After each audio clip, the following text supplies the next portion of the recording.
والله إما ل 2012 كي ل 2011 شيء ذكين أوفرود تقين تدايا سرقي تدايا سرز مش تدايا كدار بن همش تكيدا أوفرود شكاين تدايا ورقراني تدايا تقين هي همش تكيا شكست هي منافسة دوراني همش تكيا وكو خوم وكو أصلا معنا هم كردستان ده كمان من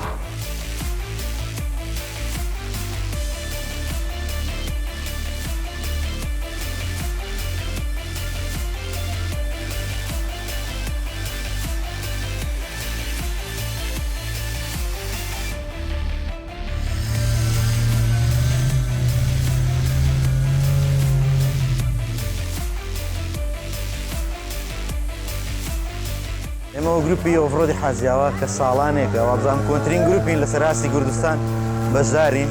من وەک دامەزرێنەری گروپی ئۆڤرۆدی حاجیاوە کە تاکە شوفێر بوومە ئەو یاریم دەست پێ کردووە پەرەم پێساندۆتە ئەو دەقەی کە تێداین ساڵانە ڕوو دەکەینە چیاکانی کوردستان بە تایبەت لە فەسڵی زستاندا ڕوو دەکەینە چیای ماکۆک کە بەفرێکی زۆری لێ دەبارێت ئێمە دەین چێژی لێ وەردەگرین بەڕاستی کۆمەڵێک شوفێرین وەکو برا دەین لێرە بەشدارین گروپەکەشمان گروپێکی سەرکەوتووە گروپێکی سەرکەوتووە لەخوای بەزیاد بێ هەتا ئێستا هەزیارێکی کردومانە شکەستمان نێناوە بگرە چەند جار پلەی یەکەممان بەدەستێناوە لە سەراستی کوردستان لە دۆ کردومانە یەکەم بووین لە شارەکانی تر کردومانە دووەم سێممان هەبووە یەکەممان نەبووە لێرەش بەڕاستی دێین ئەمڕۆ هاتووین چێژ لەو یاریە وەربگرین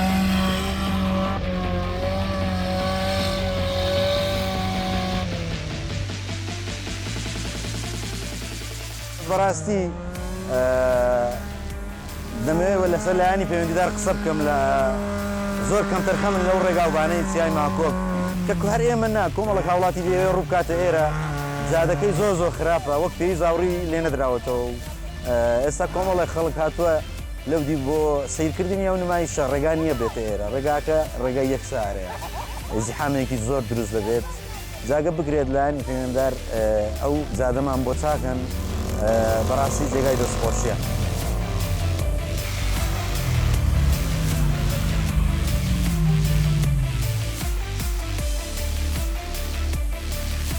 ئەو سارانەکە لێرن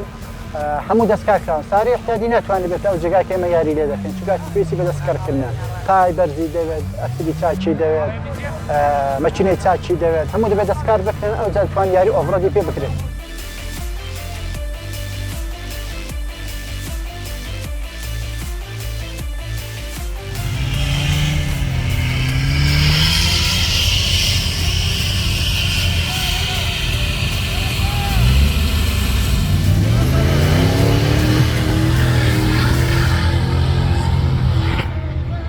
ئۆفرۆد و یاریەکی خۆشمان هەیە و چێژێکی خۆشی لێ دەبینین و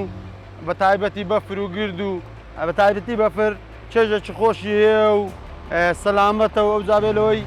یاریەکە عالەمیە لە هەموو جیهان دەکرێت و ئیدی لە کوردستانیش لەخوا بەزاروێ وردەوردە پەرە پێدراوە و بە یاریەکە وردەوردا فراوان دەبێت